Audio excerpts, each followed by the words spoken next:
Bonjour tout le monde.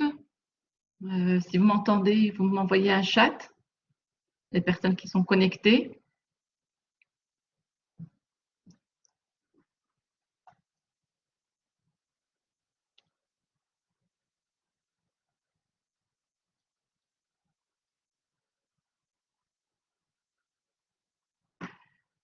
Donc, je disais bonjour tout le monde.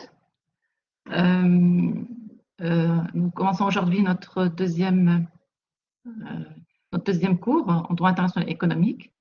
Donc, pour les personnes qui sont connectées, vous m'envoyez un chat pour me dire qu'on voilà, on écoute. C'est bon, j'ai déjà Oumay Majdo qui écoute, qui arrive à m'entendre. Les autres, Ibrahim Ayouba, Lisa, oui. Qui d'autre? Personne présente. Je fais l'absence. Hein. Qui est présent? 2 personnes.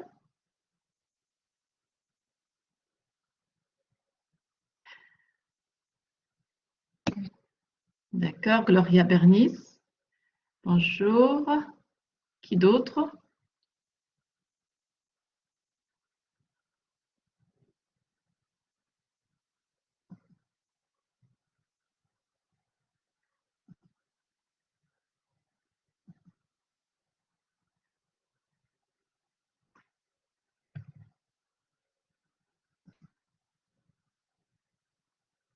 Bien. Voilà. Donc, vous m'entendez bien apparemment. C'est bon. Donc, on va commencer aujourd'hui le cours numéro 2 en droit international économique. Donc, c'est une continuité par rapport à ce qu'on avait développé la séance passée. Alors, je mets juste ça sur… J'enlève juste… J'ai désactivé vos micros. Donc, si vous avez des questions, n'hésitez pas à, de temps en temps,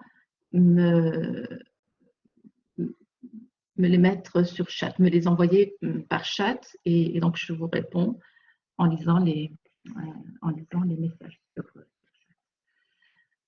Je désactive les micros, bien sûr, pour des raisons de sonorisation, pour éviter qu'il n'y ait des turbulences ou des fritures en assurant le cours.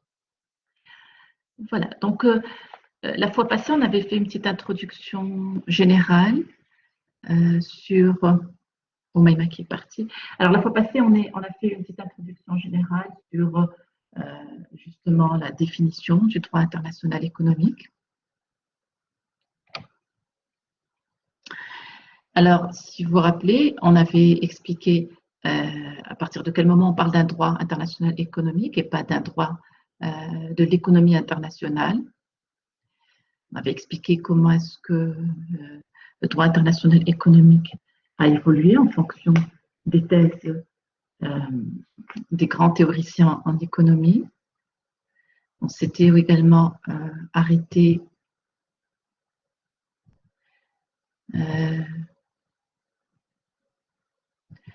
sur une petite définition restrictive et extensive du droit international économique. Et donc là, nous allons aujourd'hui, nous allons plutôt parler plutôt développer la particularité du droit international économique. Donc, on a compris déjà que le droit international économique, c'est un droit international. On l'a expliqué la fois passée. Pourquoi c'est un droit international? Parce qu'entre autres, il est alimenté, il se nourrit, pour la régulation des contentieux, etc., il se nourrit de sources qui ont été produites au niveau international, ce qu'on appelle les sources du droit international, qu'on va retrouver dans l'article 38 de la CIJ. Il est aussi international à partir du moment où c'est un droit aussi international à partir du moment où il va réguler un contentieux qui s'opère au niveau international par des règles, par des sources internationales. Et plus important, c'est que ce droit-là, certes, il est international parce que tout simplement, il a les prérequis. Les sources du droit international existent, qui sont énumérées à l'article 38, et tout ça sont considérées comme des sources classiques. Ce sont des sources classiques qui sont ce sont des sources classiques, c'est des prérequis indispensable pour projeter une activité internationale en tant qu'activité protégée par un droit international. L'activité économique a été protégée par un droit international à partir du moment où ont existé en fait les sources qui sont énumérées à l'article 38. À partir du moment où ce droit est suffisamment alimenté par des traités internationaux, donc parmi les sources qui sont énumérées à l'article 38 de la CIJ, vous avez les traités internationaux, c'est-à-dire les conventions internationales. À partir du moment où il y a de la coutume internationale, il est alimenté par de la coutume internationale, par de la doctrine internationale, économique internationale, par la jurisprudence économique internationale, par, excusez-moi, par la jurisprudence économique internationale, par aussi des principes généraux de droit international. Donc, on appelle ça les sources classiques. Ça n'empêche que le droit international, on l'avait vu la séance passée, le cours précédent, le droit international économique, c'est de surcroît, il s'est doté de sources modernes. Indépendamment des sources classiques, il a renouvelé, a repensé, il a accentué en fait les sources du droit international en allant développer des sources modernes que nous allons découvrir au fur et à mesure du développement du cours. Bien. Alors, le principe ici, aujourd'hui, nous allons essayer de nous arrêter sur la notion de frontière en droit international économique. Alors, ce qu'il faut savoir, c'est que le droit international économique, d'ailleurs, tout comme le droit international contemporain, ils sont intimement liés à l'existence d'États-nations. Le principe, c'est que c'est parce qu'il y a eu d'abord les États-nations c'est parce qu'il y a eu d'abord les États-nations qu'il y a eu par la suite il y a d'abord eu l'État-nation, qu'il y a eu ensuite Pardon, je vais régler un petit problème ici, excusez-moi.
Excusez-moi, on reprend. Juste,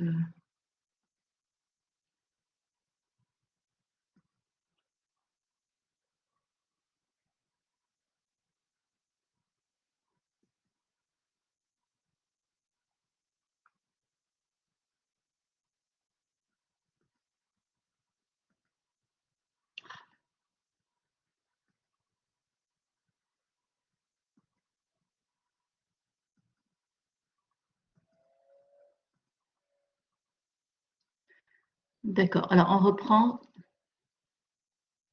Excusez-moi, j'ai eu un petit problème technique. Si vous arrivez à m'entendre, excusez-moi, si vous arrivez à m'entendre, vous m'envoyez un chat. Tout de suite, je vais lire vos chats. Voilà, j'ai repris donc les paramètres. Est-ce que vous arrivez à m'entendre? Ibrahima Ayouba, je vous entends, c'est bon. Okay. Bien, alors on continue. Donc je reprends. Je disais que pardon. Ma image, c'est bon. Vous arrivez à voir, excusez-moi, deuxième question. Est-ce que vous arrivez à voir les slides sur l'écran? Qu'est-ce que vous voyez sur l'écran? Est-ce que vous arrivez à voir le datashow? Slimane Amsidi, datashow aussi, Ibrahim, d'accord, c'est bon. Alors je reprends. Donc je disais, je vais dire ça. C'est bon, tout le monde arrive à voir et arrive à entendre, tant mieux. Voilà, alors on continue. Donc je disais,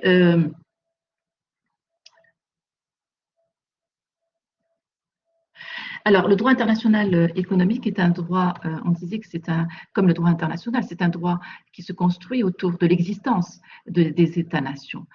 Donc là, je voudrais juste m'arrêter un petit moment sur ces États-nations.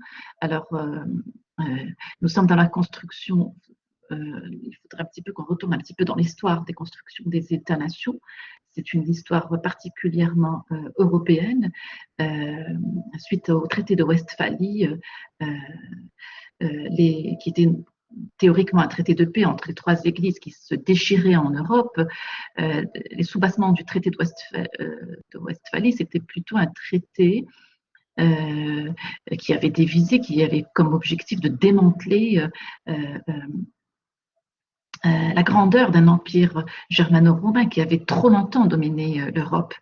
Alors, pour y arriver, le principe, en gros, derrière, enfin, les sous-visées du traité de Westphalie, c'était de réfléchir, de repenser les constructions impériales en Europe, d'où justement les premières constructions de ce qu'on appelle de l'État westphalien, qui va par après épouser prendre une connotation nationale avec les deux conceptions des nations, les deux conceptions des nations qui vont par la suite accompagner l'existence de l'État, d'où l'État-nation, justement, qui est une construction typiquement et originairement européenne. Je vous dis ça pourquoi? Parce qu'en fait, justement, une fois que les États-nations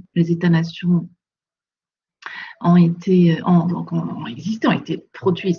Je l'ai dit, le processus de construction de ces États-nations, c'est en gros, vraiment en grand résumé, c'est un peu le traité de Westphalie. C'est un peu le déclencheur de ces États-nations. Une fois que l'État-nation est né, un droit, ce qu'on appelle le droit des gens, va accompagner la construction étatique, les différentes constructions étatiques en Europe. Alors, justement, le droit international, c'est-à-dire tout ce droit qui va réguler les relations à l'extérieur des frontières de ces nouveaux États nouvellement construits, va s'appeler au départ jusqu'au JAS, va devenir le droit international, qui va par la suite devenir le droit international.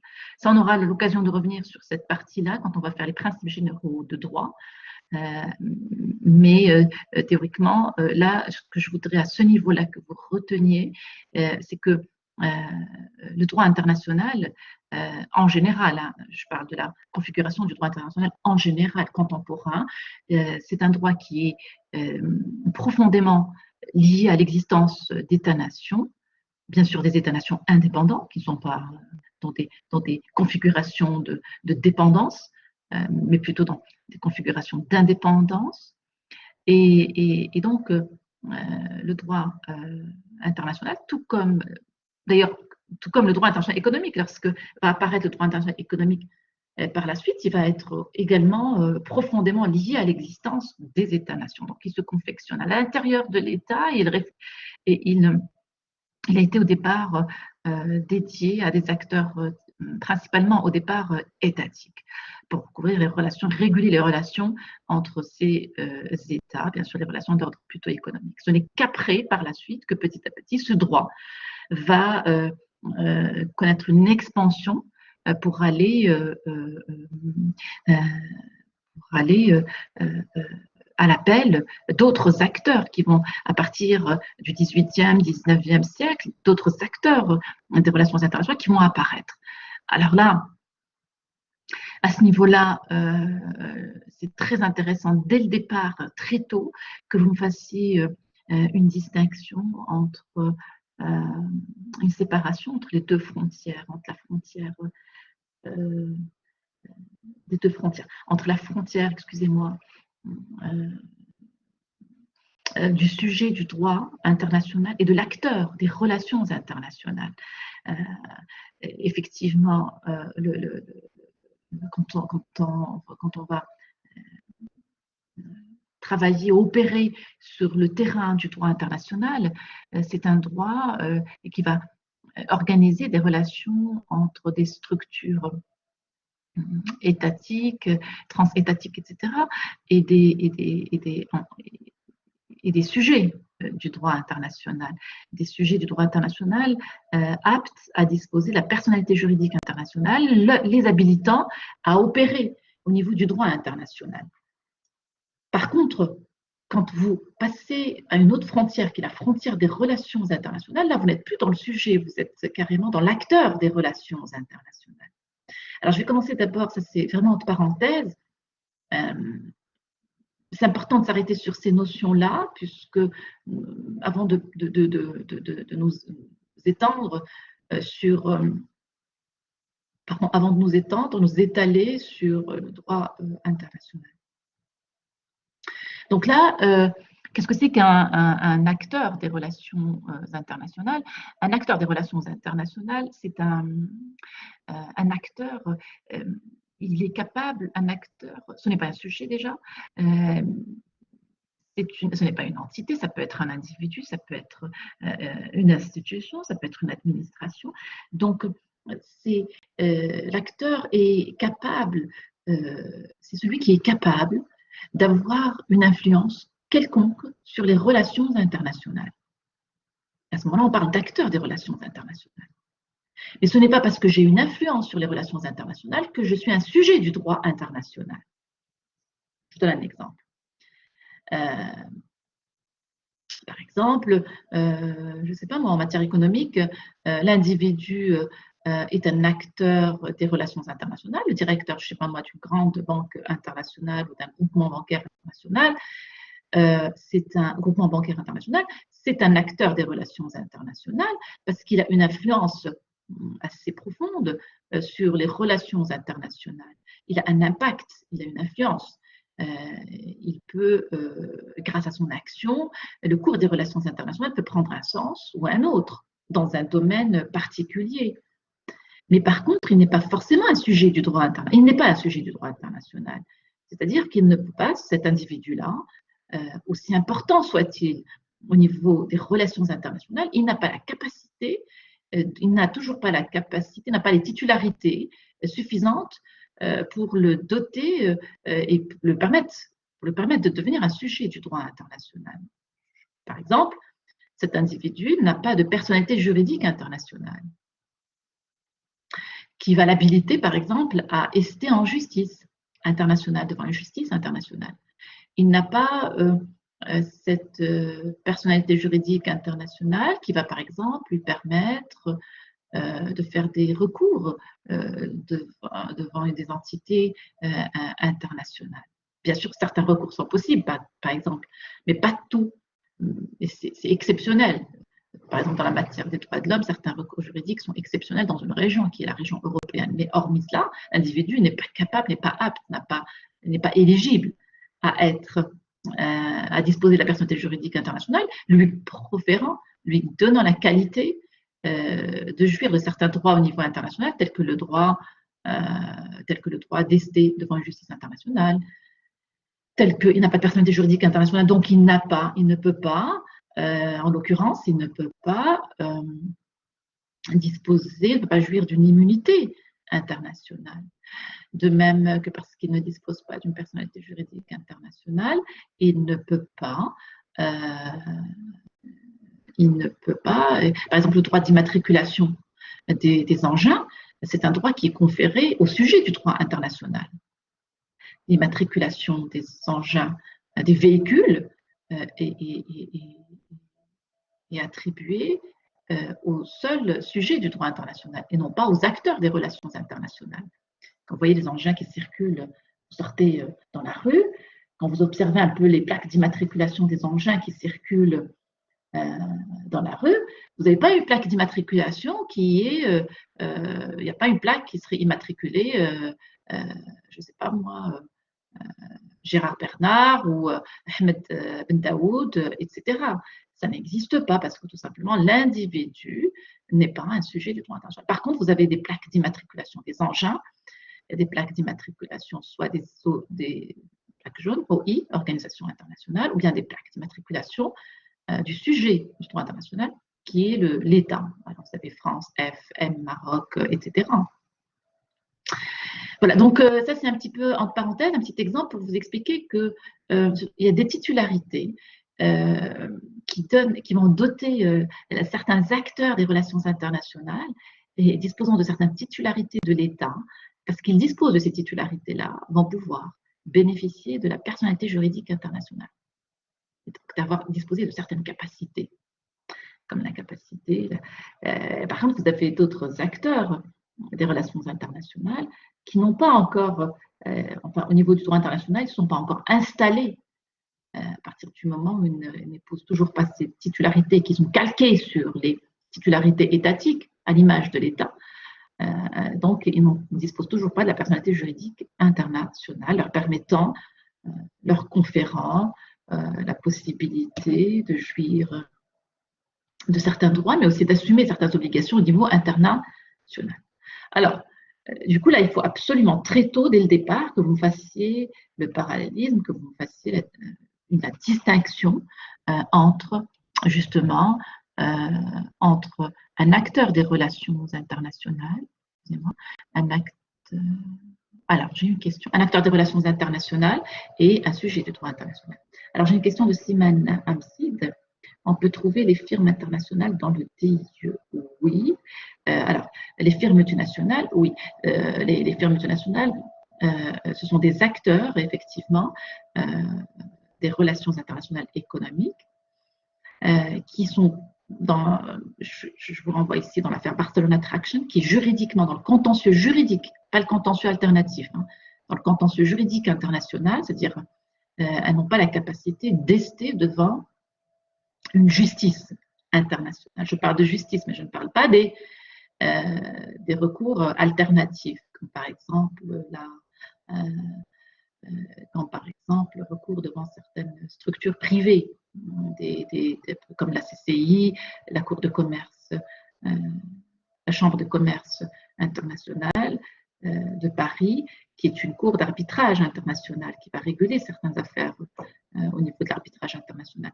Il ne s'agit pas de cela. Quand on dit disposer, être un sujet du droit international, ça veut dire être capable, entre autres, parmi les titularités que confère cette personnalité juridique internationale, il y a entre autres la capacité de faire un recours devant une justice internationale, une cour internationale de justice internationale. Alors là, vous convenez bien avec moi que seuls deux acteurs pour l'instant disposent de cette capacité-là. Pardon. Alors, le premier acteur, c'est l'acteur étatique, qui est un sujet absolu, si vous voulez, du droit international. Et le deuxième sujet, excusez-moi, du droit international, autant pour moi, c'est le sujet qui est l'organisation internationale, qui est un sujet fonctionnel. Que veut dire un sujet fonctionnel? C'est-à-dire que un sujet fonctionnel, c'est-à-dire que les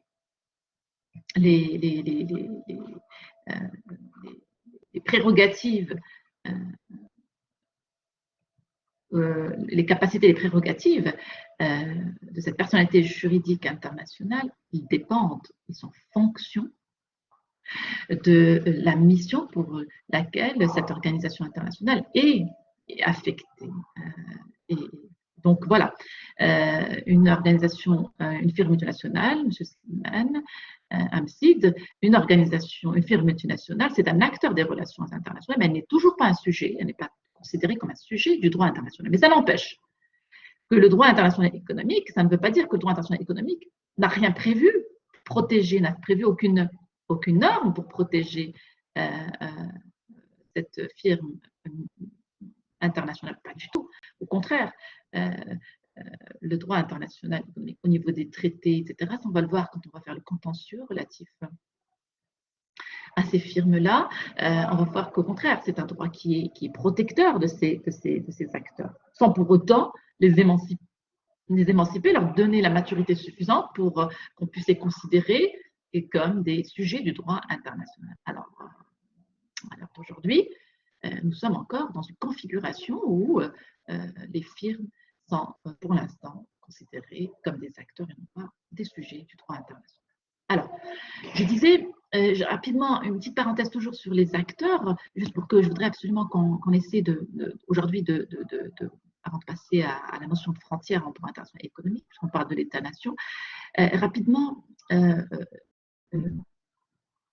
pour faire la distinction définitive entre l'acteur des relations internationales et le sujet du droit international, je voudrais rapidement ouvrir une toute petite parenthèse, mais très très rapide, il ne faut pas que je traite trop sur cette question-là, parce que je pars déjà. Alors, je disais une toute petite parenthèse à ce niveau-là, juste pour vous expliquer que le premier, en fait, au niveau des relations internationales, hein, pas du droit international, au niveau des relations internationales, le premier acteur des relations internationales qui est apparu, tu viens de le dire tout à l'heure en introduction, ce sont les États. Je parle bien sûr ici des États-nations. Il ne s'agit pas de l'État-cité d'Athènes, la cité-État d'Athènes, non, on est en train de parler de l'acteur étatique, de l'acteur westphalien, l'État dans le sens westphalien, hein, l'État qui a émergé dans l'historicité et la spécificité de l'histoire, du démantèlement et des objectifs du traité, enfin du démantèlement visé par des empires visés par le traité de Westphalie.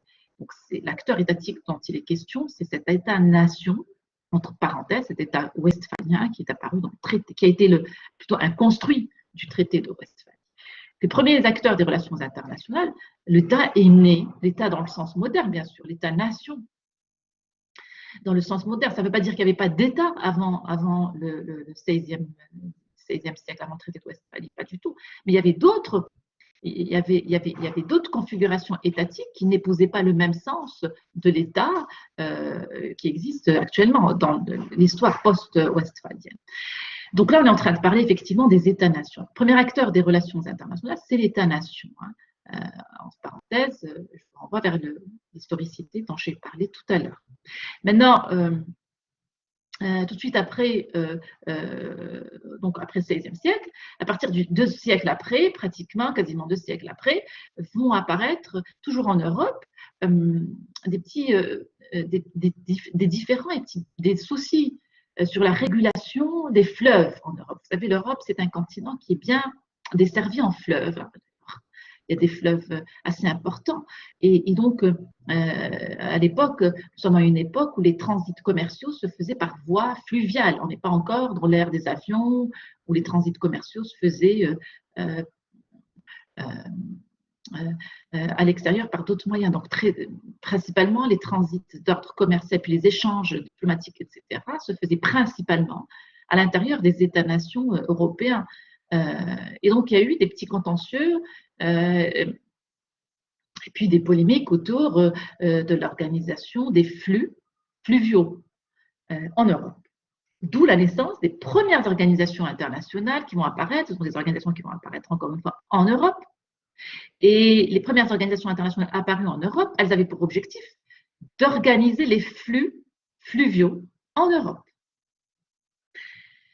Et voilà, donc à partir du XVIIIe siècle, il va y avoir la naissance d'un deuxième acteur des relations internationales qui va être.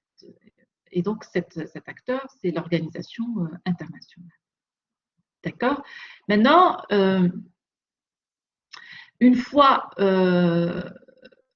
donc, on avance un petit peu XVIIIe siècle, un siècle après, vous êtes au courant qu'il y a une histoire de révolution qui se passe en Europe. Je ne parle pas de la Révolution française, révolution pour les droits civiques et politiques, pas du tout, mais je parle d'une révolution plutôt d'ordre économique. La révolution industrielle qui s'opère en Europe, 19e siècle, commence en Grande-Bretagne, et puis après, elle va s'exporter très très vite dans le continent. Et donc, cette révolution industrielle, elle va provoquer, pourquoi c'est une révolution? Parce qu'il n'y a pas que l'idée ici, pour qu'on a gardé le terme, plutôt on a opté pour le terme révolution, parce qu'il y a quelque chose de révolutionnaire dans cette mutation en découvrant donc, cette nouvelle économie qui est l'économie industrielle. Il y a quelque chose de révolutionnaire parce que tout change en fait.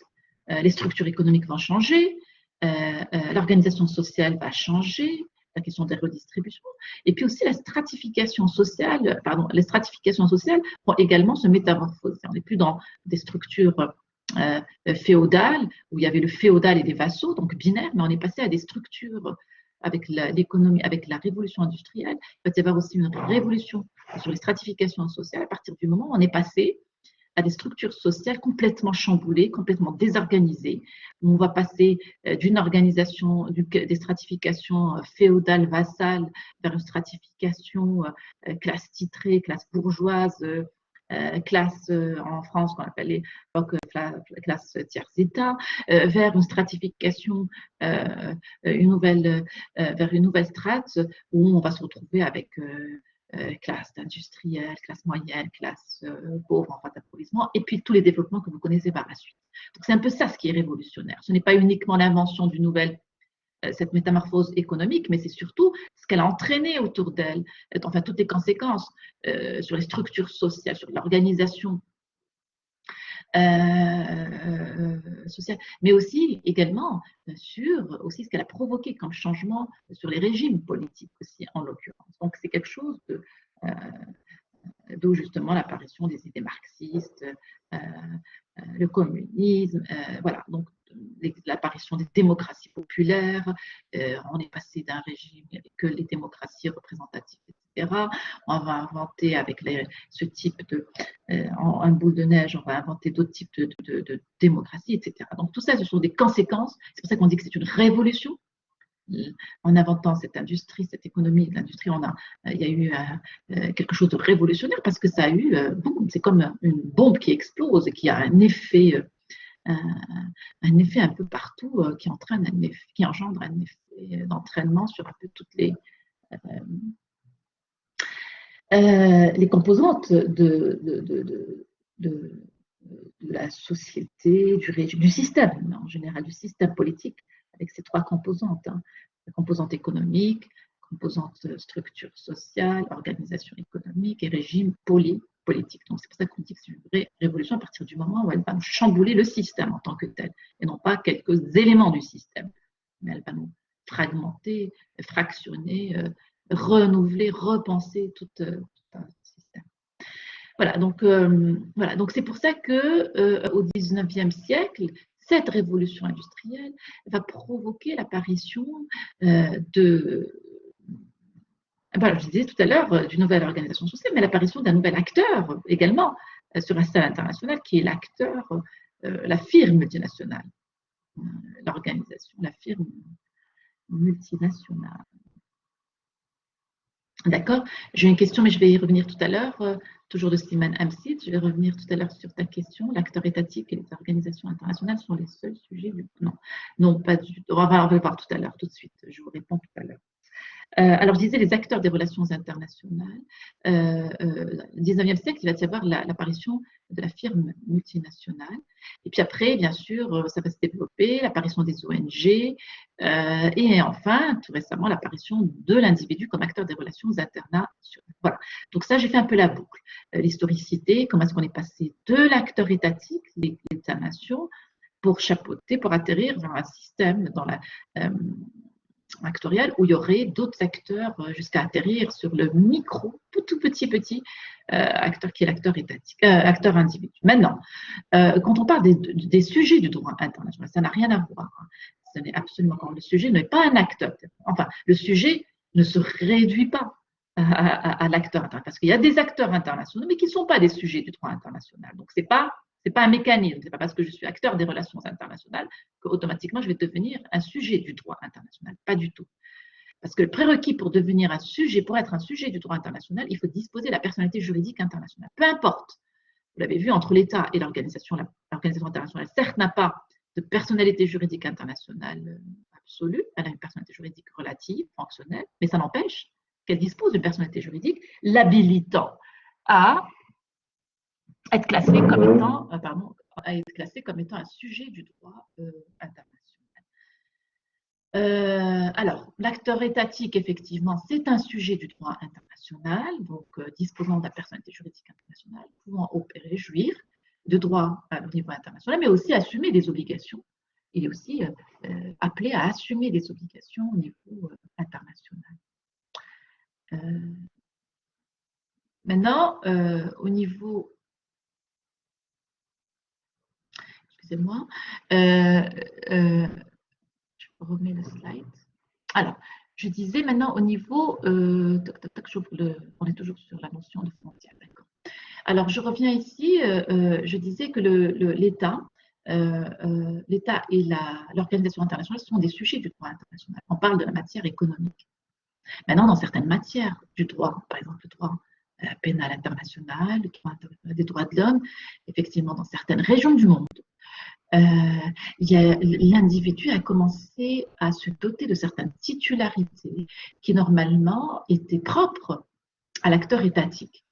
À partir du moment, par exemple, en Europe, dans le continent européen, il existe une Cour européenne des droits de l'homme qui habilite l'individu à faire des recours, à déposer des recours en justice. Mais c'est des recours qui ont des prolongements internationaux. Ce n'est pas des recours à l'intérieur des frontières étatiques de leur État-nation, mais c'est des recours qui vont transcender la structure judiciaire, l'organisation judiciaire interne à leur État national. Donc, ils ont la capacité, ils sont habilités à déposer des recours en droit de l'homme, au niveau des droits de l'homme, devant une Cour internationale des droits de l'homme. Donc là, c'est pour répondre un petit peu à la question de votre camarade. Effectivement, pour l'instant, au niveau du droit international, nous sommes toujours à un temps où seul l'État et l'organisation internationale sont susceptibles d'être dotés d'une personnalité juridique internationale. Voilà. Donc, on avance un petit peu. Maintenant que je ferme la parenthèse, une fois que vous avez un peu fait la différence, je vais voir un petit peu si vous avez des questions. Je reviens à l'écran au départ pour voir si dans le chat vous avez des questions. Sinon, je continue. Donc, c'est bon, on continue. Alors, je disais, une fois que vous avez compris, vous avez saisi un peu cette configuration et puis ces frontières entre l'acteur des relations internationales et le sujet du droit international, il est assez important maintenant de s'arrêter sur les fondements du droit international économique. Donc, ce qu'il faut savoir, c'est que c'est un droit, le droit international économique, c'est un droit qui est intimement lié, profondément lié, je disais tout à l'heure, à l'existence des États-nations.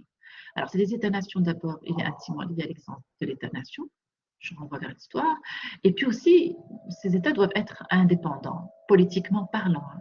Ils doivent être indépendants. Et donc, quand on parle d'indépendance, là, on renvoie à l'idée des frontières. C'est-à-dire qu'un État indépendant, c'est un État qui a établi des frontières et des limites des frontières qui vont constituer des limites à son action politique, mais aussi économique. Donc, en droit international, le droit international, c'est un droit qui est différent du droit international économique parce qu'il part du principe de départ, c'est que les États, le droit international, part du principe que les États, il envisage plutôt la construction, le droit international se construit dans la perspective et autour d'une perspective d'indépendance politique des États.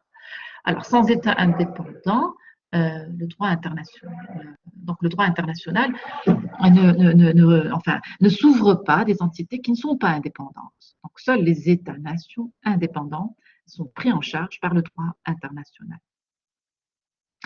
Alors, le principe du droit international, contrairement au droit international économique, le droit international, il est dans l'idée puisqu'il établit ces frontières-là et qu'il se construit autour de l'indépendance des États, donc c'est un droit qui se construit le pilier essentiel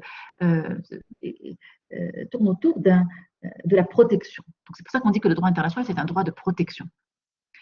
Il est doté de normes qui sont dédiées à la préservation de l'indépendance politique des États, d'où l'idée de protection. Je répète, donc ce droit-là, il a confectionné, toutes les normes confectionnées au sein de ce droit-là, elles sont mobilisées pour délégitimer les intrusions dans les frontières, à l'intérieur des frontières politiques non autorisées d'un État. Elles sont mobilisées pour prôner la protection, la préservation de l'indépendance politique qui devient une fin légitime. D'accord ? Donc c'est un rôle, le droit international, il va accorder un rôle assez particulier à la frontière.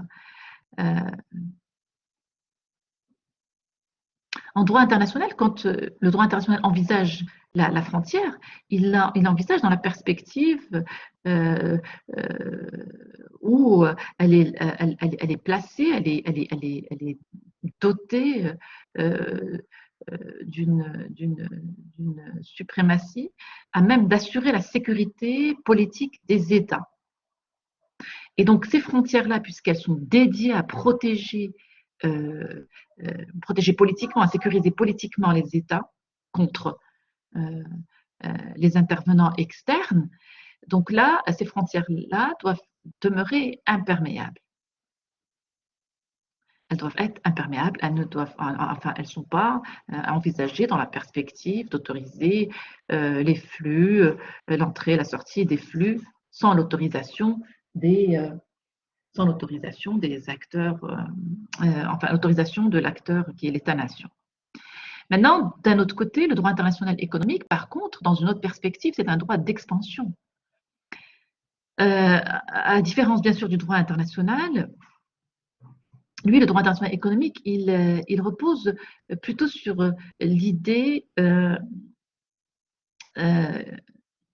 la perspective, la perspective de l'expansion. Donc, c'est un droit qui n'est pas envisagé dans la perspective de protection de l'État, mais plutôt dans une perspective, c'est un droit qui est plutôt dans la perspective de l'expansion.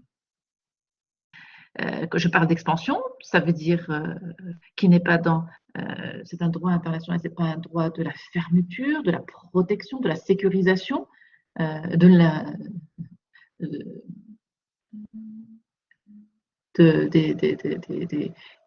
territoires internes, mais plutôt il envisage en fait le territoire dans une optique d'ouverture, d'expansion. À partir du moment où cette expansion va mobiliser, elle va déclencher, elle va permettre l'enrichissement des États.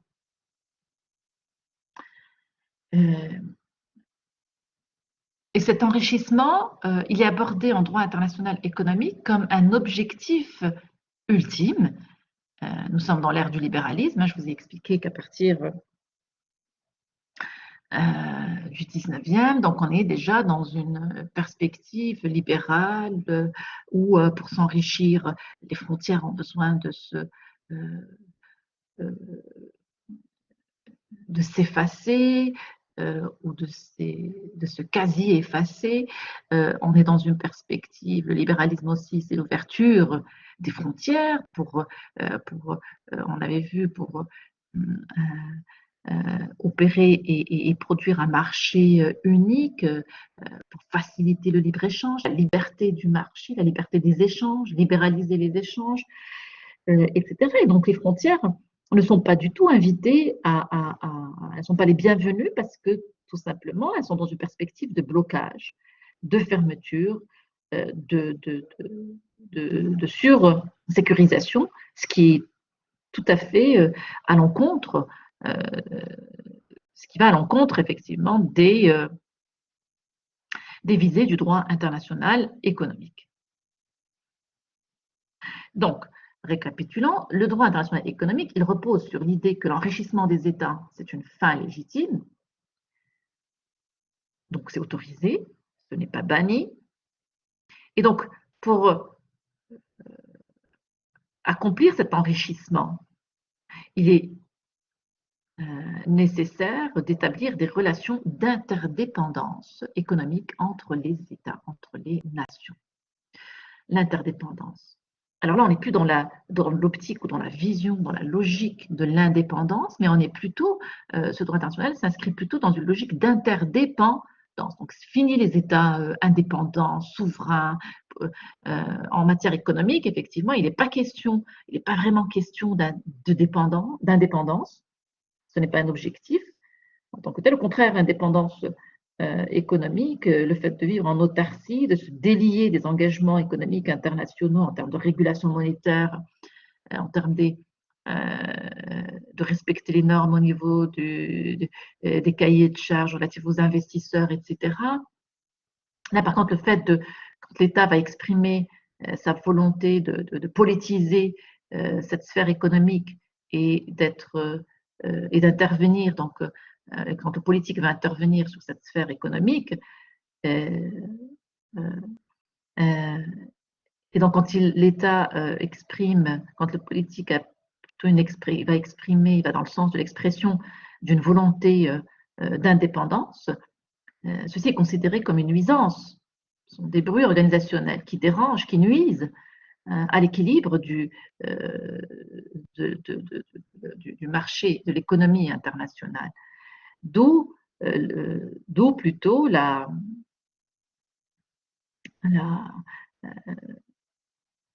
mobilisation, je dirais même la sacralisation des relations d'interdépendance économique plutôt que des relations d'indépendance économique entre les nations.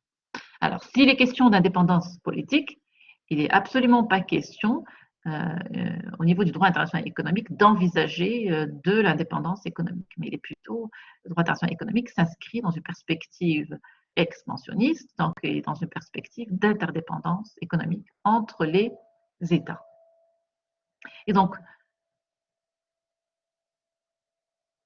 c'est ce qui va justifier donc le fait que les frontières, quand elles sont envisagées, la frontière envisagée en droit international économique, elle doit pas du tout bloquer la coopération économique, les échanges économiques. Plus elle s'efface, mieux c'est pour la santé économique et la coopération économique entre les États.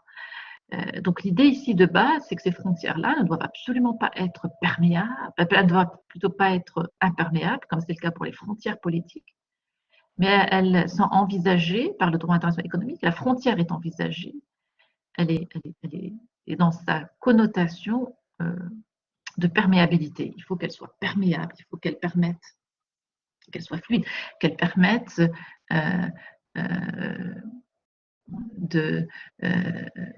qu'elle permette au flux économique de circuler librement à l'intérieur d'une frontière à une autre sans trop d'obstacles. Pas sans obstacles, mais en tout cas avec moins d'obstacles d'entrée à la frontière. Voilà. Donc c'est pour ça que quand on envisage le droit international économique, on l'envisage dans une perspective d'interdépendance. C'est un droit d'expansion, donc c'est un droit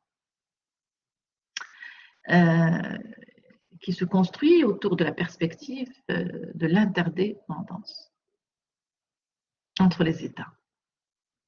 Alors cette interdépendance qu'on appelle actuellement, actuellement c'est vulgarisé sous le nom de mondialisation, ou bien popularisé plutôt dans le sens populaire.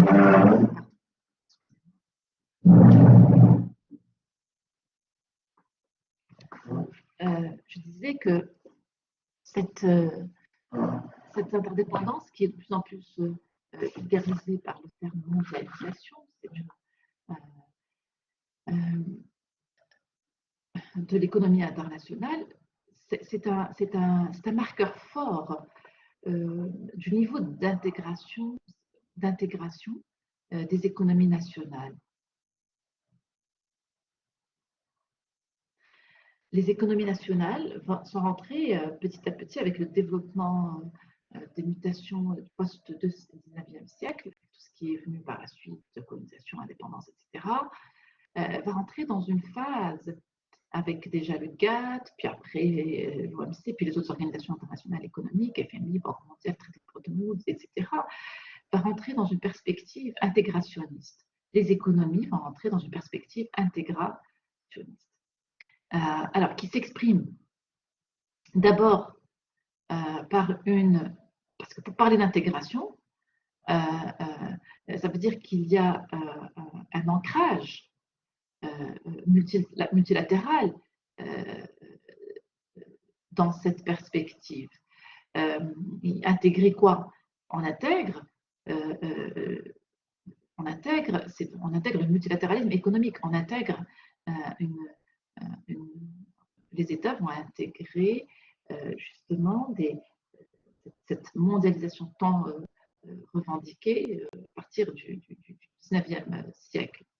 Ce qui suppose donc d'abord, ce qui suppose des paliers et des niveaux de libéralisation assez différenciés. Par exemple, ça suppose d'abord, ça passe par une libéralisation juridique. Libéralisation juridique, c'est-à-dire, pour parler d'intégration, il est question de libéraliser les échanges économiques internationaux, notamment en matière commerciale.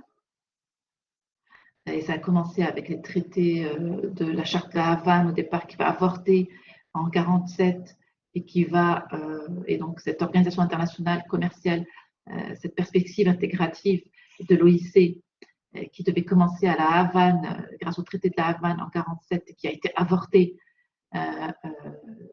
2 ans après son lancement, va préparer les économies mondiales vont se préparer graduellement, de façon transitoire, à passer vers une intégration et vers une interdépendance économique et commerciale beaucoup plus généralisée. Mais pour cela, ils avaient besoin d'une organisation transitoire qui va s'appeler à cette époque, au niveau du commerce international, qui s'appellera à l'époque, qui était question du GATT. Donc, c'était une organisation transitoire, c'était un accord transitoire pour adapter les États et les préparer petit à petit à libéraliser, à créer, à passer, donc à les préparer à accepter cette libéralisation juridique des échanges économiques, notamment d'ordre commerciaux. Et c'est comme ça que le ratio du commerce international a graduellement augmenté au firmament à partir de l'existence de ce GATT. Et il va complètement évoluer de façon vertigineuse après la chute du mur de Berlin, où effectivement il y a eu une généralisation quasi totale de cette interdépendance économique et aussi de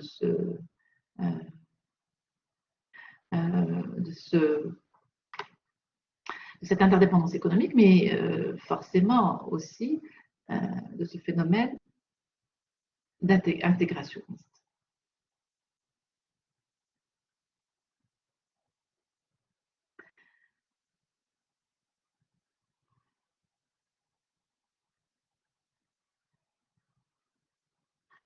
D'autre part, on peut aussi calculer cette interdépendance par l'augmentation de la richesse mondiale qui va de plus en plus dépendre du commerce international. Cette interdépendance économique, justement, elle va être mesurée, on disait tout à l'heure, il y a un premier palier de mesure qui est le phénomène de la libéralisation juridique, puis un deuxième palier qui dépend justement, qui peut être aussi mesuré à travers le phénomène de la généralisation, enfin de l'explosion, excusez-moi, pas la généralisation, mais plutôt le phénomène de l'explosion de ce qu'on appelle la multinationalisation des entreprises. Ça, c'est un phénomène qui a accompagné, qui a été provoqué, mais qui a aussi accompagné cette interdépendance économique. Alors, plus les frontières s'effacent des États, plus il va y avoir de l'interdépendance économique, plus il va y avoir de la libéralisation juridique, et plus ça va doper ce qu'on appelle l'existence, la multiplication des entreprises multinationales, ce qu'on appelle les entreprises transnationales, ce qu'on appelle la transnationalisation, la multinationalisation des firmes ou des entreprises, des sociétés internationales. Elles vont se multinationaliser, elles vont se transnationaliser. Alors, une firme multinationale, vous savez ce que c'est? C'est une entreprise qui a des filières, qui a des succursales un peu partout dans le monde, mais qui, depuis l'affaire de la Barcelona Traction, depuis jurisprudence Barcelona Traction de la CIJ, il a été décidé que ces firmes multinationales, chaque firme multinationale devait posséder la nationalité de l'État où était enregistré son siège, la maison mère. Après, elle a la possibilité, la capacité de développer des firmes multinationales dans d'autres territoires. Mais le plus important, c'est que ces firmes doivent être enregistrées dans un État et c'est cet État d'accueil, plutôt cet État où est enregistré la maison mère de la firme multinationale, ça va être l'État d'origine de la firme multinationale, de l'entreprise multinationale, à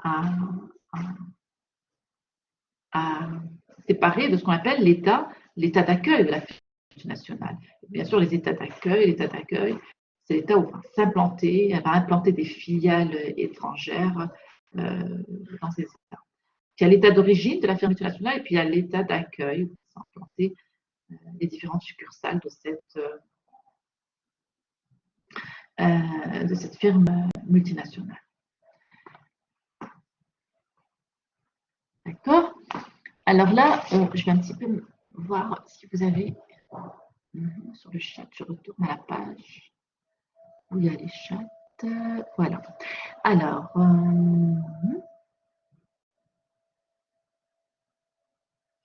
d'accord. Alors, Cédric Silver, il me pose la question. Madame, est-ce que, s'il vous plaît, pouvons-nous prendre le cas des États qui sont acteurs mais ne sont pas des sujets de droit international, comme exemple la Catalogne? Oui. Bon, en fait, déjà un État, pour qu'il soit acteur au sujet du droit international, il doit être indépendant. Hein. C'est un État qui doit être reconnu au niveau international, qui doit avoir un siège. Alors la reconnaissance, il y a plusieurs types de reconnaissance, mais qui doit, entre autres, être reconnu par la communauté internationale. Et très symboliquement, une des reconnaissances, c'est l'envoi des missions diplomatiques dans cet État. Il y a aussi une autre symbolique, c'est le fait de lui accorder un siège dans les organisations internationales, etc. Donc, il y a beaucoup de repères pour connaître il y a beaucoup en droit international, les expressions de l'indépendance sont multiples. Bien. Maintenant, quand tu me dis la Catalogne, c'est une région, pour l'instant, c'est une région à l'intérieur de l'État espagnol, et c'est une région qui va revendiquer, une partie de cette région va revendiquer son indépendance par rapport à l'État central espagnol, qui, je rappelle, c'est un État dont les régions ont beaucoup développé leur autonomie. Et voilà, donc, mais pour l'instant, la Catalogne n'est pas un État. À partir du moment où aucun État n'est pas reconnu par les autres États, c'est une région, elle est considérée au niveau du droit international, elle est toujours classée comme étant une région de l'État espagnol. Donc là, ce n'est ni un acteur, la Catalogne, ce n'est ni un État, acteur des relations internationales, ni un État sujet du droit international. C'est une région, c'est un démembrement de l'État, tout simplement. Alors, les démembrements de l'État unitaire, vous avez deux types de démembrement de l'État. Démembrement de l'État unitaire, c'est tout ce qui est… donc, de l'État central unitaire, vous avez tout ce qui est collectivité territoriale, ça peut être les régions, et parfois dans certains États, les régions, ce qu'on appelle la régionalisation très avancée, où l'État a décidé de donner des autonomies assez avancées, assez poussées à ces régions, comme c'est le cas pour l'Italie, comme c'est le cas pour l'Espagne, etc. Mais sinon, c'est toujours un État unitaire. On n'est pas encore dans la configuration d'un État fédéral. Et donc, c'est un démembrement de l'État. Alors, les démembrements de l'État unitaire, vous avez les régions, les départements, les provinces, certains États en France, il n'y a pas les provinces, mais dans d'autres États, il y a les provinces, les préfectures, les départements, les communes, tout ça sont des démembrements des États, de l'État central. Alors, maintenant, le démembrement de l'État fédéral, ce sont les États fédérés. D'accord? Alors, autant les États fédérés, autant les démembrements de l'État unitaire que les démembrements de l'État fédéral, les deux types de démembrements ne sont pas considérés pour l'instant des sujets de droit international. Ils peuvent être des acteurs des relations internationales.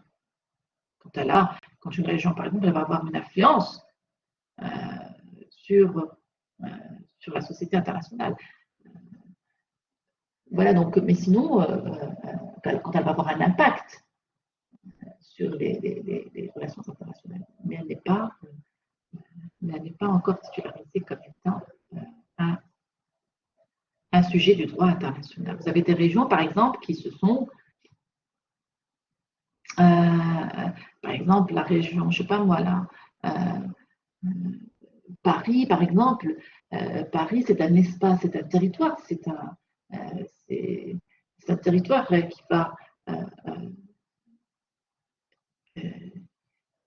qui va se distinguer par son portage écologique, son portage à l'intégration climatologique, à la conscience, pour déclencher ce qu'on appelle des consciences climatologiques, d'où ce qu'on appelle le traité de Paris.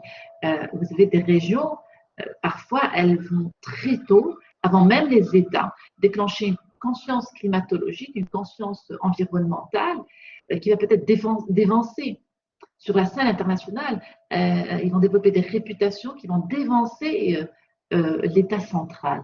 Là, on peut considérer que ce démembrement-là est un acteur des relations internationales dans une sphère particulière, parce qu'il a un impact, il a une influence. Là, elle a une influence sur la sphère, excusez-moi, sur la sphère climatologique, environnementale, et donc la conscientisation du panel international dans ce sens. Puis vous avez des régions aussi allemandes qui vont se distinguer. Voilà. Donc ça, c'est pour faire la distinction. Alors, une région peut être, la région peut être la région, excusez-moi, peut devenir un acteur des relations internationales, mais non pas un sujet du droit international. D'accord? Donc, je reprends. Oui, en attendant. Est-ce qu'il y a d'autres questions? Je crois que Cédric, tu essaies de parler. J'ai bouclé j'ai arrêté les micros. mais vous pouvez par contre noter. J'ai désactivé les micros, et par contre vous pouvez communiquer par chat. Est-ce que c'est clair, Cédric? Silver. D'accord, c'est bon, on peut avancer. Est-ce qu'il y a d'autres questions?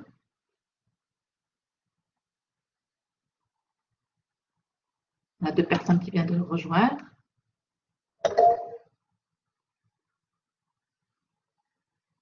Oui, alors je viens de voir une question. Madame, peut-on considérer le Vatican comme, je ne vois pas la question, je l'ai vu tout à l'heure, le Vatican comme un acteur des relations internationales? Bien sûr, parce qu'il a une influence. Voilà, pouvons-nous prendre le cas des États qui sont acteurs mais ne sont pas des sujets internationaux? Voilà, effectivement, exactement. Donc, c'est un très bon exemple. Vous ne pouvez pas utiliser en fait le micro, hein, même si vous voulez parler. Peut-être je vais le désactiver parce que vous n'êtes pas nombreux. Attendez, je vais désactiver vos micros. Attendez, je vais le faire tout de suite. C'est très simple. Pardon. Alors, je vais aller sur paramètres. Mes paramètres. D'accord. Et je vais aller ici, paramètres de notification. Et je vais désactiver. Tac, tac, tac, tac, tac.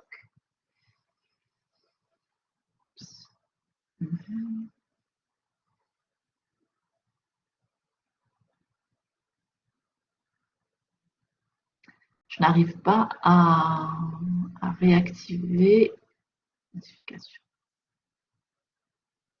Paramètres audio, excusez-moi. Et alors, notification, je vais enlever ça.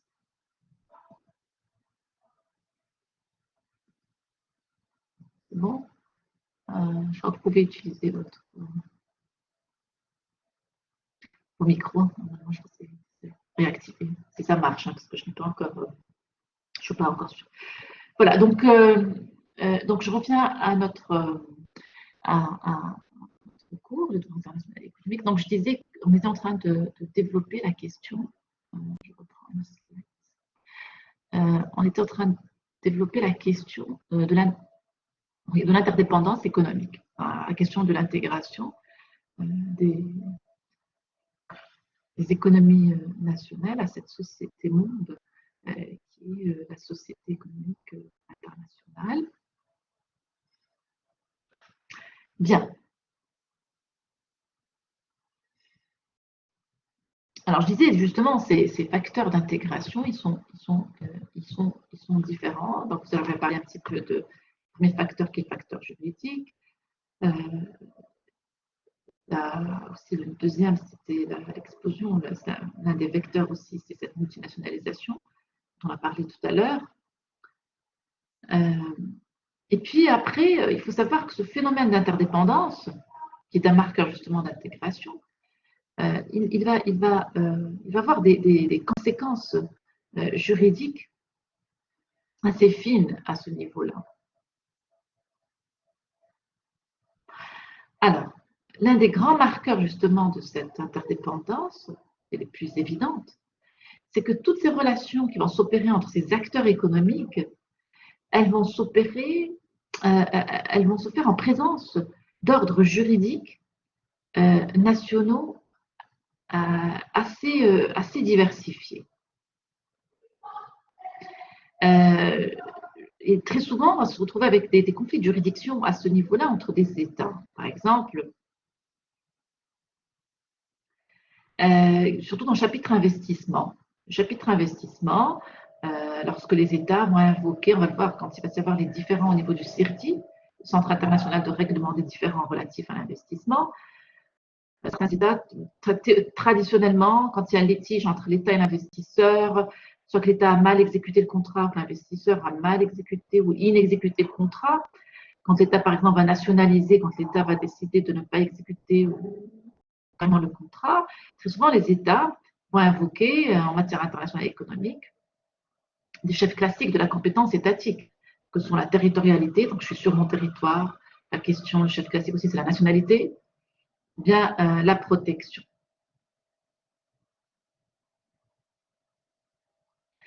Ce qui dénote en fait que ces notions qu'on va beaucoup développer et qui sont très très consommées du droit international, elles vont s'adapter assez difficilement, elles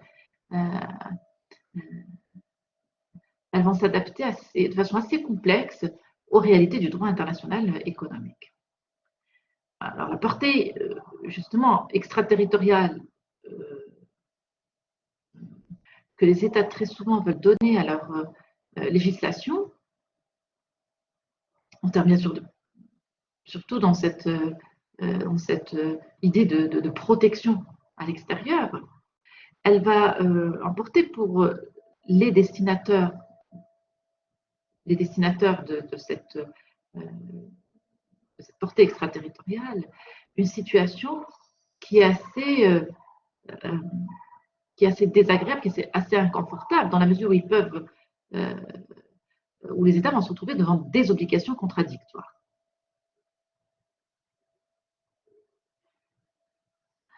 Et là, très souvent, la question de la territorialité, la notion de territorialité, elle va très souvent rentrer en confrontation avec la notion de nationalité.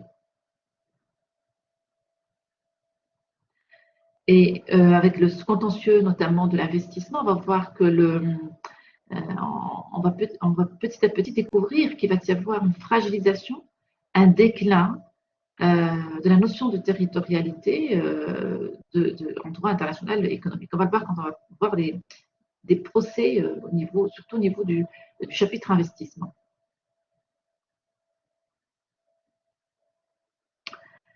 Alors là, cette interdépendance économique entre les États, elle ne va pas provoquer forcément des conflits de compétences. Alors, qui est compétent, quelle juridiction, etc.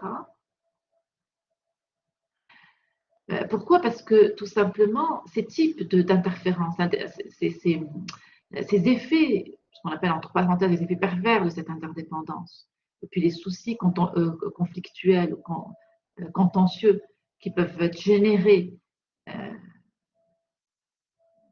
par cette interdépendance économique, elle va se régler elle va très souvent être anticipée en amont, elle va être réglée par anticipation.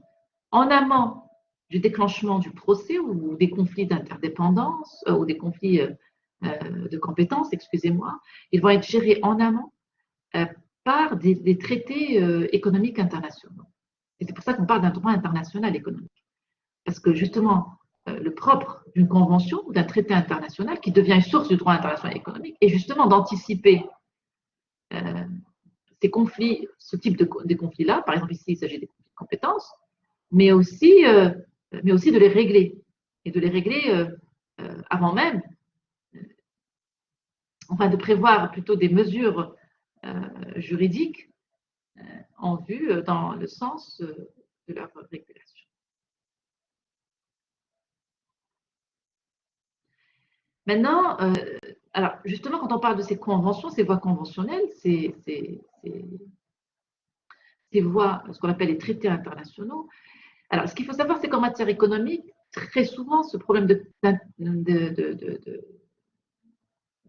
conflit de compétences entre territorialité et nationalité, ils vont très souvent être réglés, bien sûr, en amont, mais surtout, ils vont être intégrés dans des instruments de régulation, non pas forcément multilatéraux, mais dans des instruments plutôt bilatéraux. Je vous donne un exemple, par exemple, les instruments bilatéraux entre l'État X et l'État Y visant à éliminer les doubles impositions. Par exemple, l'État d'origine de la firme multinationale X implantée, donc il y a la nationalité d'un État X, mais elle est implantée sur le territoire de l'État Y. Donc il y a un conflit de compétences d'ordre juridique. Il y a un chevauchement entre territorialité et nationalité. Donc cet État, donc les activités qui vont être générées par cette entreprise-là, est-ce qu'il faudra payer l'impôt à l'État d'activité, l'État d'accueil de la firme, ou bien à l'État d'origine de la firme? Ça peut créer des problèmes, très souvent ce qu'on appelle les problèmes de double imposition. Alors tout ça, c'est réglé normalement pour résoudre ce type de problème. les mesures d'anticipation ont fait que ce sont des soucis, ce qu'on appelle des conflits de compétences qui sont très souvent réglés par les conventions bilatérales pour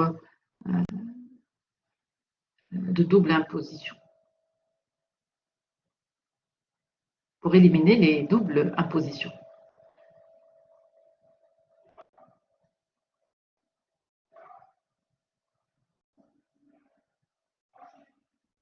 Vous avez aussi un autre exemple pour régler ces conflits de compétences entre territorialité et nationalité. Vous avez des instruments aussi qui se font en bilatéral, mais aussi certains instruments se font dans un cadre beaucoup plus, qui va dépasser le cadre de deux États. On n'est plus dans un cadre qui ne va pas être conclu entre des instruments juridiques qui ne vont pas être forcément conclus entre deux États. Donc le cadre, il dépasse le cadre bilatéral, mais ils vont aller intégrer un cadre des instruments multilatéraux. Par exemple, le traité de Maastricht, le traité de Nice, le traité qui va donner naissance au départ à la CEE, puis après le traité donnant naissance à l'Union européenne.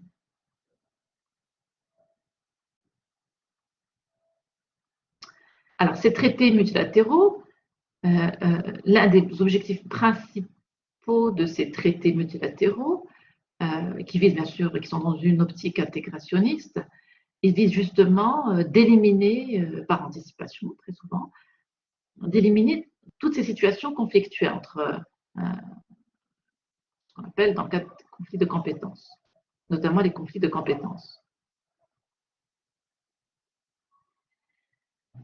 Alors là, tous ces instruments internationaux, autant les bilatéraux que les multilatéraux,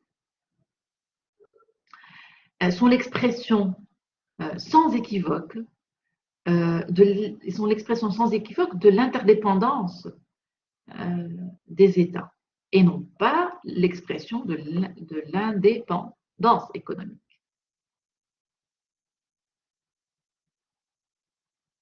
D'accord? Alors, le fait que ces traités-là se multiplient, ces traités se multiplient, ce sont également des marqueurs forts de l'intégration des économies et donc sont des marqueurs effectivement du développement et développement, mais aussi sont des marqueurs forts de la stabilisation de ce phénomène d'interdépendance économique. D'accord? Jusque-là, je crois que c'est bon. Je vais un peu vérifier vos questions. Très bien, pas de questions. Okay. Voilà. Donc, s'il n'y a pas de questions, maintenant, nous allons arrêter en fait cette. Enfin, on a fait la boucle un petit peu de cette séance introductive. Je n'arrive pas à les afficher.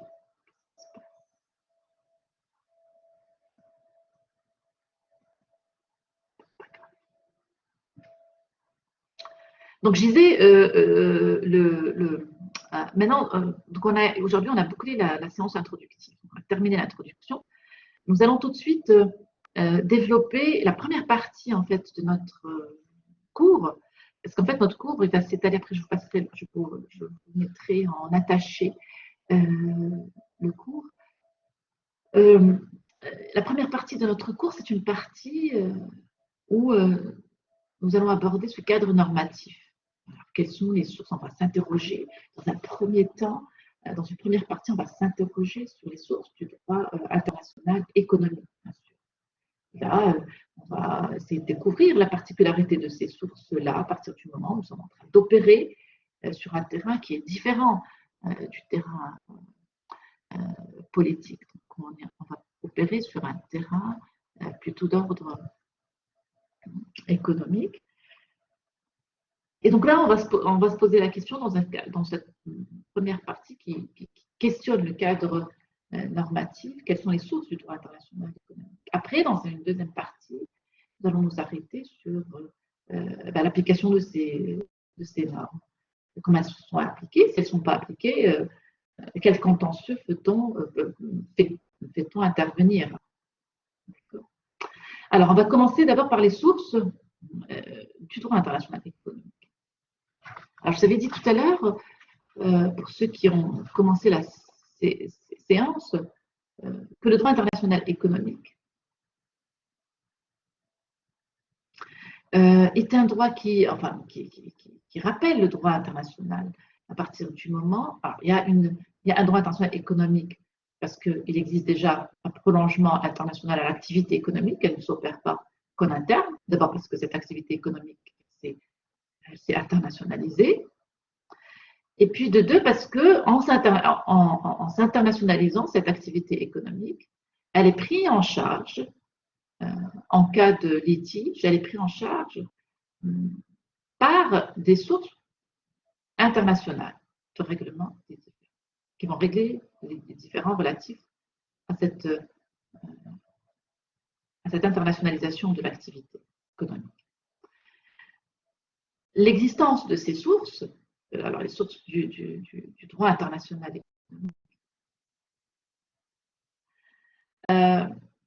l'existence de ces sources est un marqueur fort, l'existence des sources plutôt internationales, est un marqueur fort que l'activité économique est une activité qui est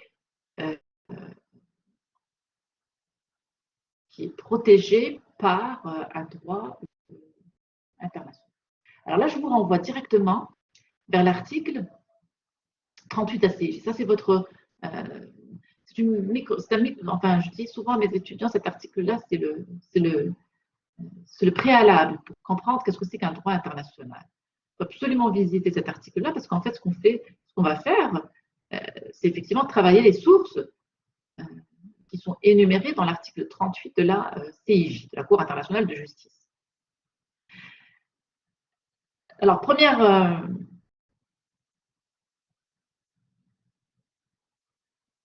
alors, ce qu'il faut savoir, c'est que déjà, l'activité économique est régulée par un droit international, ce qui va donner naissance à un droit international économique, sauf que ce droit international économique est différent du droit international général. Alors, cette différenciation, elle se reflète déjà dans la structure des sources de chacun. Il faut savoir que, on va le voir par la suite, les sources principales du droit international, ce sont des sources qu'on va retrouver dans l'article 38 de la CIJ. Et bien, le droit international économique va donner prédilection à des sources plutôt modernes, des sources qui ne sont pas forcément classiques, qui n'ont pas été pris en compte par l'article 38 de la CIJ.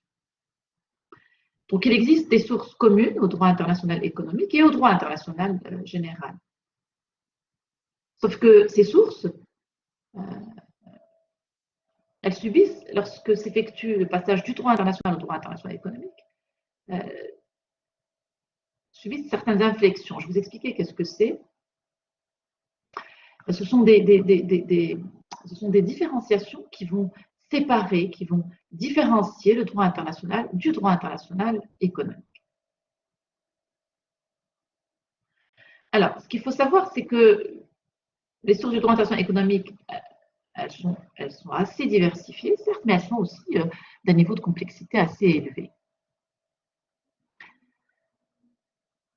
On va commencer par la première source du droit international économique,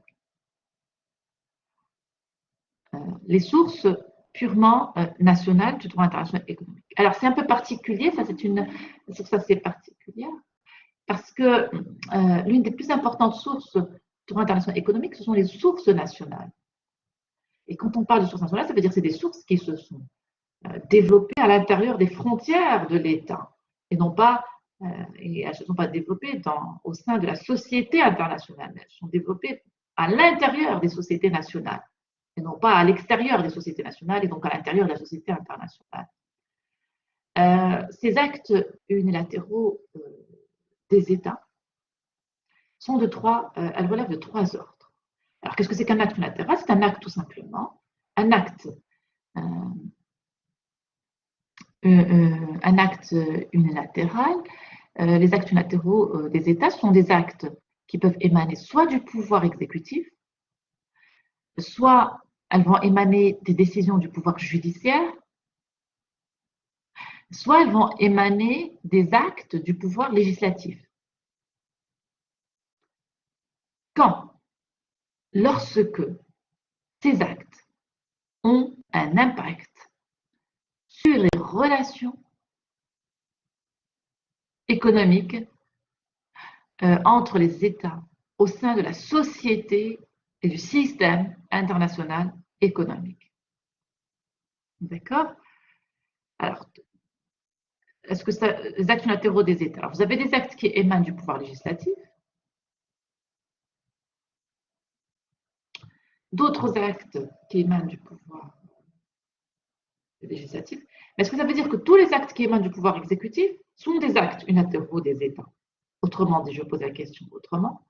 Est-ce que cela veut dire que tous les actes qui émanent du pouvoir exécutif d'un État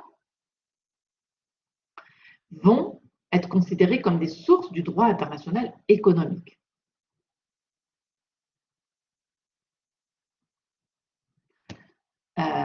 Oui, là j'ai une question. Je vais reprendre la page dans le chat. C'est bizarre, j'ai des chats, mais j'arrive pas à les... Qu'est-ce qui se passe? On me met qu'il y a des messages, mais je n'arrive pas à les activer. Bloc.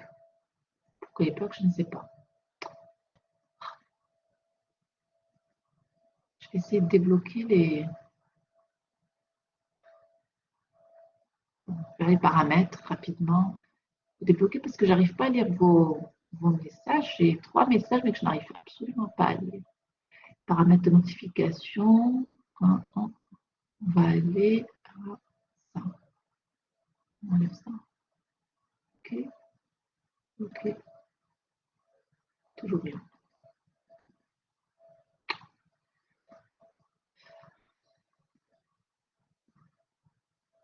Alors, panneau de configuration. On est bien d'accord. On va aller paramètres de notification. Signaler un problème. Oui, j'ai un problème justement.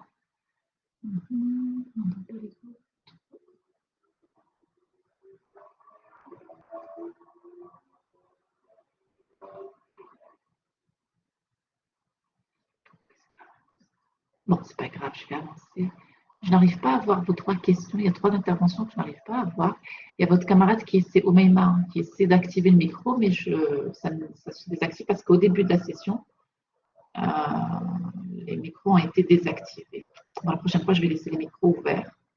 Aujourd'hui, ce n'est pas possible. Je vois quelqu'un, Omeima, qui essaie de poser une question et impossible. Même le chat, je n'arrive pas à lire. Ce n'est pas grave, je vais essayer de continuer. On est pratiquement à la fin. Donc, je disais les sources.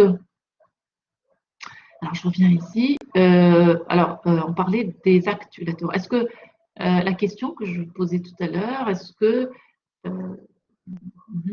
Alors, la question, c'était est-ce que tous les actes qui émanent du pouvoir exécutif vont être considérés comme des sources du droit international économique?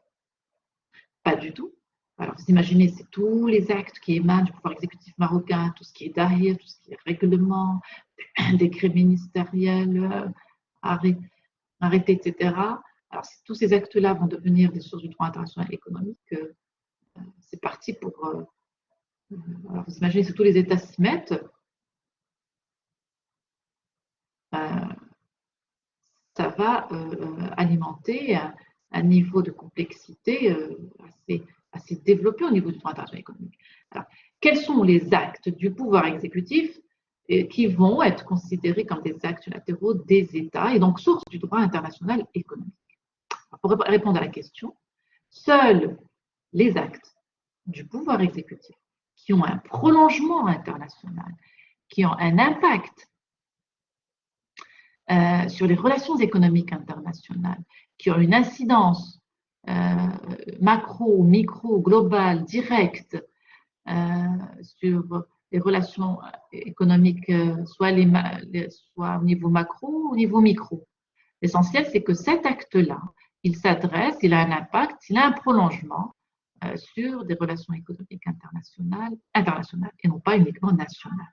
À partir du moment où ces actes-là exercent cet impact, cette incidence, cette influence, ils deviennent des sources du droit international économique. Alors, pour le pouvoir exécutif, vous avez beaucoup d'exemples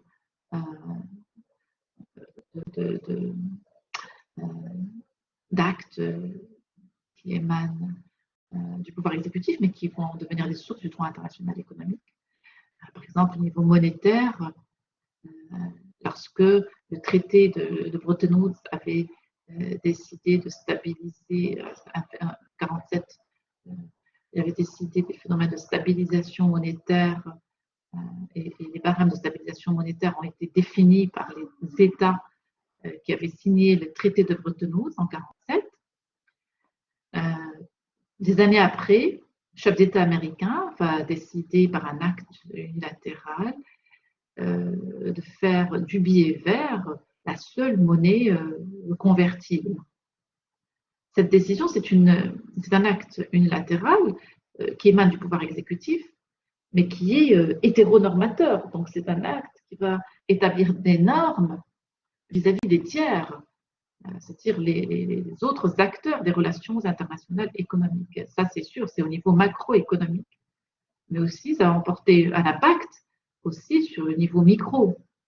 Donc, il y a vraiment un impact global, une incidence globale, directe sur les relations économiques suite à cet acte unilatéral du chef de l'État dans les années 70, du chef d'État américain qui avait pris cette décision de façon unilatérale. Bien. Vous avez aussi un autre exemple, par exemple, les États. Parfois, certains États vont manipuler leur taux de change, leur taux d'intérêt. Bien sûr, ça c'est un acte qui relève de la souveraineté des États, bien sûr sous réserve des traités, des engagements internationaux, mais il relève normalement de sa seule compétence. Alors cette manipulation, par exemple le Maroc, quand il a décidé ces dernières manipulations sur les taux de change, etc., cette manipulation-là, elle va avoir une incidence, une fois qu'elle a une incidence globale sur les relations économiques, elle devient une source du droit international. Elle devient une source purement nationale. À l'origine de cette source, c'est une source qui a été produite au niveau interne des États, à l'intérieur des frontières étatiques. Alors, après, vous avez... excusez-moi. Là, vous avez des sources qui émanent du pouvoir exécutif, puis après, vous avez des sources qui émanent du pouvoir législatif. Les sources qui émanent du pouvoir législatif, les sources qui émanent du pouvoir législatif, donc vous avez, ce sont des, à partir du moment où c'est les lois qui sont votées par le Parlement national a une incidence, un impact sur les relations internationales économiques, eh bien, cette loi-là, puisqu'elle est un prolongement, elle va devenir une source du droit international économique. Je vous donne un exemple. Par exemple, les lois relatives, les différentes lois relatives qui peuvent s'adresser aux opérateurs économiques, notamment les investisseurs. Autant les investisseurs étrangers que les investisseurs internationaux que les investisseurs nationaux. Donc, ce type de lois, très souvent, elles sont connotées dans des codes qu'on appelle, pour les États qui codifient leurs droits, par exemple, la culture française, c'est une culture où le droit est codifié, il est écrit, il est connoté dans des codes, c'est le cas aussi du Maroc. Par exemple, la publication par ces États-là d'un code d'investissement, ça dépend, ce code d'investissement peut être un code d'investissement incitatif ou bien dissuasif. Donc, le fait de publier, enfin, que le Parlement vote en faveur d'un code d'investissement dissuasif, ça reflète, c'est déjà un code qui s'adresse à des acteurs internationaux que sont les investisseurs, mais aussi à des acteurs nationaux. Et donc, ça a un prolongement, c'est une loi qui emporte des prolongements sur la société internationale d'un côté, puis d'un autre côté. c'est une loi qui va également refléter un choix souverain de l'État. C'est une décision unilatérale de l'État. C'est l'État qui décide s'il veut inciter, plutôt encourager les investisseurs étrangers à venir s'implanter in situ ou bien les décourager. À ce moment-là, si l'État a fait le choix de décourager les investisseurs étrangers, très souvent, ce choix souverain va s'exprimer par la publication de codes d'investissement plutôt dissuasifs, en allant, par exemple, augmenter les taux d'imposition, en allant compliquer les procédures administratives, etc. Mais par contre, quand l'État va opter pour ce qu'on appelle le guichet unique et la simplification des procédures administratives vis-à-vis d'investisseurs, quand l'État va faire va opérer ce qu'on appelle des cadeaux fiscaux aux investisseurs étrangers. Là, on est plutôt dans une phase où les codes d'investissement sont plutôt incitatifs. Ils incitent l'investisseur étranger à venir s'installer. Pour une raison ou pour une autre, ça peut être pour des raisons de création, pour doper l'emploi, peut-être pour doper la consommation, voilà, etc.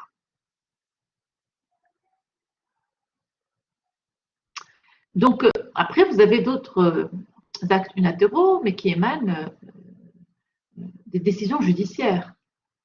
Certaines décisions judiciaires, lorsqu'elles s'adressent quand elles ont des prolongements internationaux, donc pour être pris dans leur cadre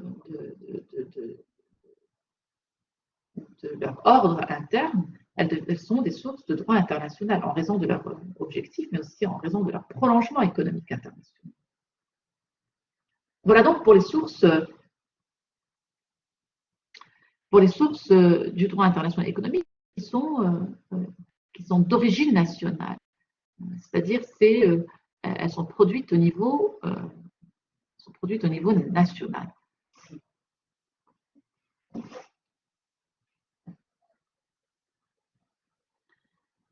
Bien, alors la séance prochaine, nous allons continuer les sources du droit international économique. Donc, nous allons un petit peu développer les actes unilatéraux hétéronormateurs, autonormateurs. Alors, rapidement, en 2 mots, un acte unilatéral autonormateur, un acte où l'acteur va créer il va se lier par ses normes, donc il s'adresse à lui-même. Un acte autonormateur, c'est-à-dire il va se lier par des normes. Un acte hétéronormateur où il va produire des normes pour lier les autres acteurs internationaux économiques. Une politique de nationalisation, c'est un acte hétéronormateur. L'État a décidé de renflouer l'investissement et de nationaliser ses richesses. Ça, c'est un acte hétéronormateur. Donc, il emporte, il oblige les opérateurs internationaux à se soumettre à cet acte unilatéral. Donc voilà, ainsi prend fin la séance d'aujourd'hui. Donc, si vous avez des questions, je vous inviterai à les intégrer la séance prochaine dans les liens, bien sûr, du chat. En tout cas, je vous remercie. Je vous souhaite une très bonne semaine. À la séance prochaine.